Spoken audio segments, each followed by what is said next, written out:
हरियाणा के मुख्यमंत्री मनोहर लाल खट्टर ने वीडियो कॉन्फ्रेंसिंग के जरिए करनाल रिसोर्स लोकेटर ऐप की शुरुआत की है, जिसके जरिए हॉस्पिटल में बेड को लेकर oxygen, ambulance, medical store, plasma donor तक सारी जानकारी मिल जाएगी। 100 बेड ऑक्सीजन सपोर्ट के साथ कोविड हेल्थ केयर सेंटर की शुरुआत की गई है।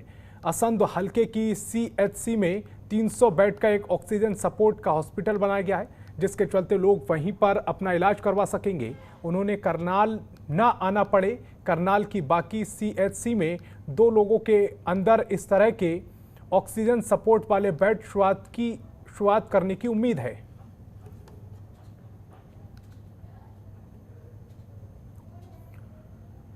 हरियाणा के गृह मंत्री अनिल विज ने लॉकडाउन के समय फतेहाबाद और चरखी दादरी में शराब तस्करी करने के मामले में सख्त संज्ञान लिया है और SP को सख्त कार्रवाई के आदेश दिए हैं। अनिल विज ने कहा है कि मामले में बिल्कुल भी ढील न बरती जाए। उन्होंने कहा कि सिर्फ ड्राइवरों के खिलाफ कार्रवाई करना उपयुक्त नहीं है।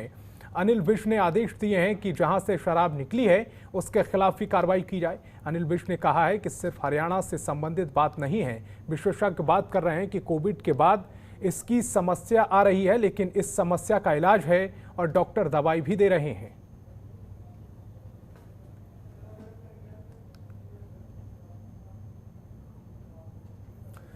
सिरसा में कैबिनेट मंत्री चौधरी रणजीत सिंह ने कोविड सेंटर्स का निरीक्षण किया। हिसार रोड स्थित संजीवनी अस्पताल, डेरा सच्चा सौदा अस्पताल, लालगढ़िया अस्पताल सहित आधा दर्जन कोविड सेंटर्स का निरीक्षण कर तैयारियों का जायजा लिया।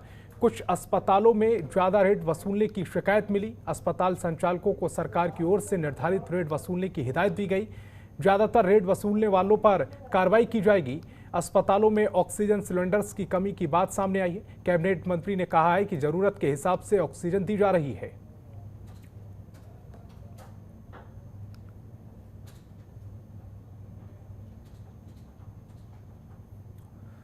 सिरसा विधायक गोपाल कांडा की ओर से श्री बाबा तारा चैरिटेबल अस्पताल रिसर्च कोविड केयर सेंटर तैयार कर दिया गया है। मंगलवार को मुख्यमंत्री Manohar Lal Khattar virtually Covid care centre का उद्घाटन करेंगे। इस मौके पर श्री बाबा तारा कुटिया के मुख्य सेवक गोविंद कांडा भी मौजूद रहे। गोपाल कांडा ने बताया कि सिरसा के लोगों की सेवा में एक और कदम बढ़ाते हुए ये कोविड केयर सेंटर स्थापित किया गया है।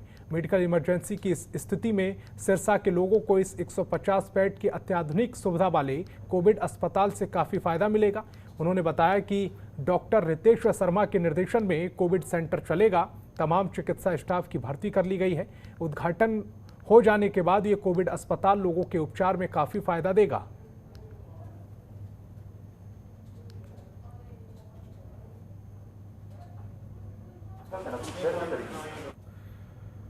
जैसे जैसे कोरोना संक्रमण के मामले आगे बढ़ रहे हैं, वैसे वैसे लोग वैक्सीन के प्रति विश्वास और जागरूकता बढ़ा रहे हैं।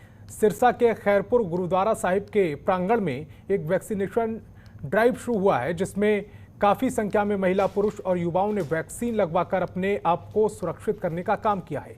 इस मौके पर वैक्सीन लगवाने आए लोगों का कहना है कि वैक्सीन सभी को लगवानी चाहिए, तभी सभी इस महामारी से निजात पा सकेंगे। उधर गुरुद्वारा साहिब के सेवादार गुरबख्श सिंह का कहना है कि 1 महीना पहले वे आमजन को वैक्सीन लगवाने को लेकर बात करते थे तो लोग नहीं मानते थे, लेकिन अब लोग जागरूक हो रहे हैं।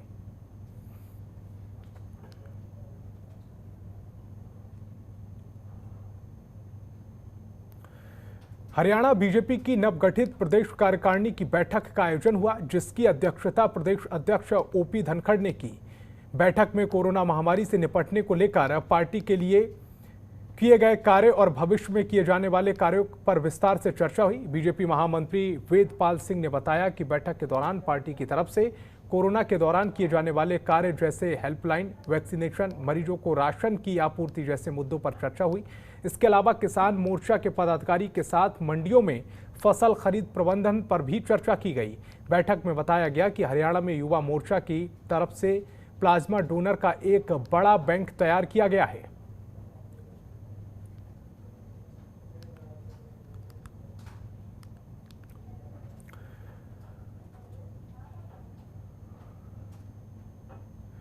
हरियाणा के DGP मनोज यादव ने कोरोना काल में ड्यूटी निभा रहे 21 पुलिसकर्मियों की मौत पर दुख जाहिर किया है।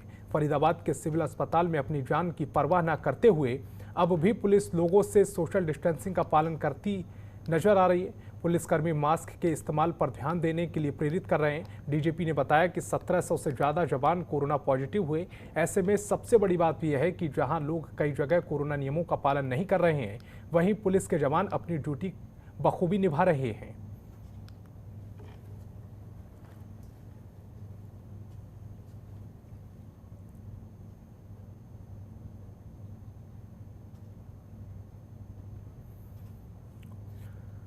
सिरसा में लॉकडाउन के नियमों का पालन करवाने के लिए डीएसपी आर्यन चौधरी पुलिस दलबल के साथ बाजारों में उतरे और बेवजह घूम रहे लोगों के खिलाफ कार्रवाई कर यातायात थाना पुलिस को चालान काटने के निर्देश दिए। डीएसपी आर्यन चौधरी के साथ कई पुलिस अधिकारी भी मौजूद रहे। डीएसपी आर्यन चौधरी ने कहा कि जिले में कोरोना के लगातार मामले बढ़ते जा रहे हैं। कल भी लगभग 700 के करीब संक्रमित मामले सामने आए थे और अब तक 4000 कुल एक्टिव केस हो चुके हैं।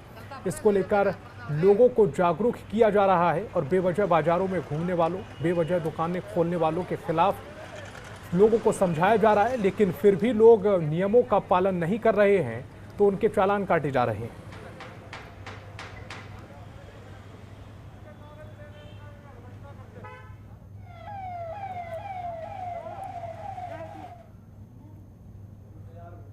हरियाणा के सिरसा में गेहूं की खरीद न होने पर किसान बिफर गए और उन्होंने अनाज मंडी में प्रदर्शन किया। हालांकि किसानों ने डिप्टी सीएम दुष्यंत चौटाला के निवास के बाहर प्रदर्शन कर ऐलान किया है, लेकिन एसडीएम सिरसा के मौके पर पहुंचने पर यह ऐलान 2 दिन के लिए स्थगित कर दिया गया।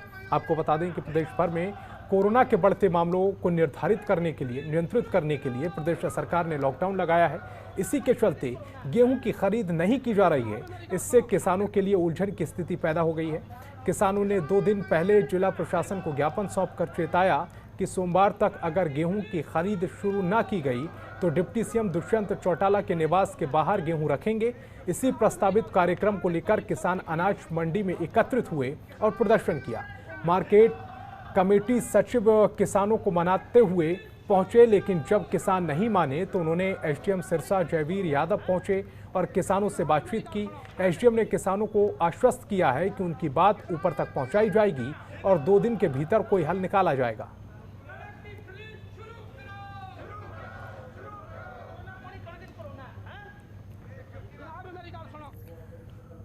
कोरोना के कहर के चलते हरियाणा में लॉकडाउन लगा हुआ है, लेकिन कुछ दुकानदार लॉकडाउन के नियमों को तोड़ने से बाज नहीं आ रहे हैं। तस्वीरें फरीदाबाद के बल्लभगढ़ की हम दिखाने जा रहे हैं, जहां पर दुकानदार लॉकडाउन के बावजूद दुकान खोलकर बैठे हैं।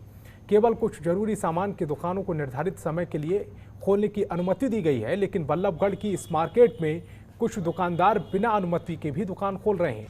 वहीं इलाके के चौकी इंचार्ज से जब बात की गई तो उन्होंने कहा कि शादी विवाह का माहौल चल रहा है, जिसके चलते कुछ साड़ी, बर्तन और इलेक्ट्रॉनिक उपकरण की दुकानें खुल रही हैं, लेकिन उन्हें ये कहा गया है कि लड़कियों की शादी में जरूरी सामान की दुकान यदि खोली है तो उन्हें परमिशन लेनी होगी। यदि किसी ने बिना परमिशन के दुकानें खोली हैं तो उन पर कार्रवाई की जाएगी।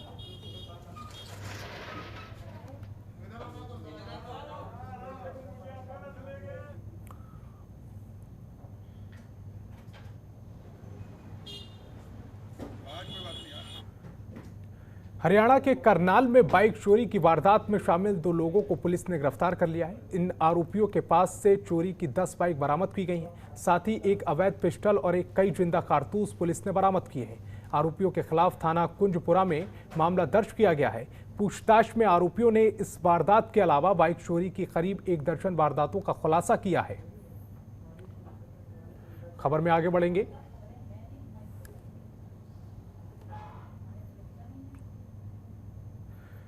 हरियाणा के यमुनानगर में एक बुजुर्ग दंपत्ति की हत्या की खबर सामने आई। बताया जा रहा है कि दंपत्ति घर पर अकेले रहते थे।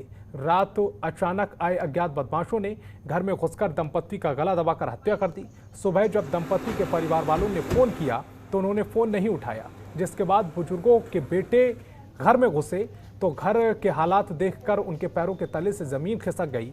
कमरे में बुजुर्ग दंपत्ति के शव पड़े थे, जिसकी सूचना पुलिस को दी गई। मौके पर एसपी टीम बल के साथ पहुंचे और उन्होंने जांच शुरू कर दी है। पुलिस ने हत्या का मामला दर्ज कर शवों के पोस्टमार्टम के लिए भेज दिया है।